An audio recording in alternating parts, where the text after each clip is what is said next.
শব্দের অর্থ নিরোধক, অন্ধকার বা অজ্ঞানতাকে যিনি নিরুদ্ধ অর্থাৎ বিনাশ করেন তাকেই গুরু বলা হয়।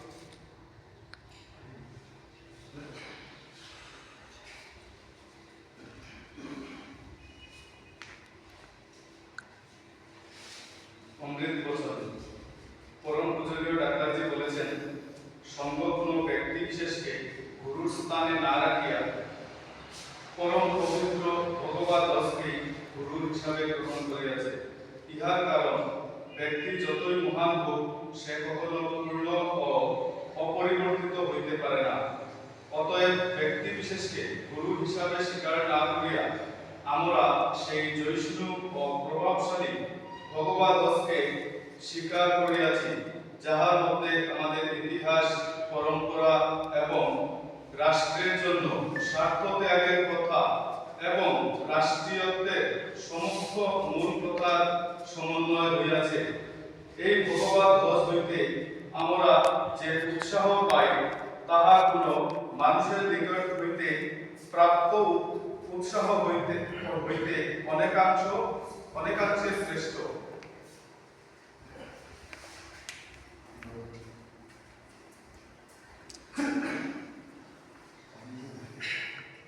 কৈরিক বর্ণ ধ্বজ পাবন জয়তু জয়তু গুরু রাজ মহান। গৈরিক বর্ণ ধ্বজ পাবন জয়তু জয়তু গুরু রাজ মহান। দিব্য সনাতন সংস্কৃতির চির পূজিত হে যুব মন পের। বিশ্ব গুরু হে ধ্বজ সনাতন জয়তু জয়তু গুরু রাজ মহান।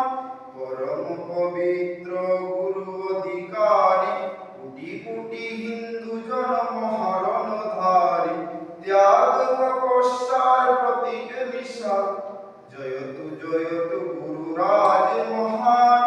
গৈরিক বর্ণ ধ্বজ পাবন জয়তু জয়তু গুরু রাজ মহান।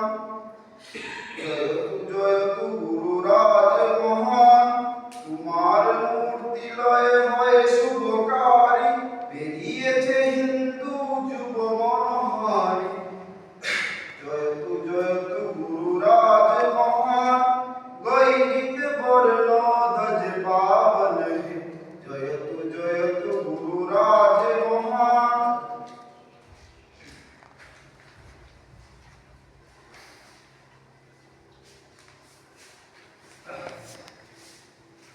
পরম পূজনীয়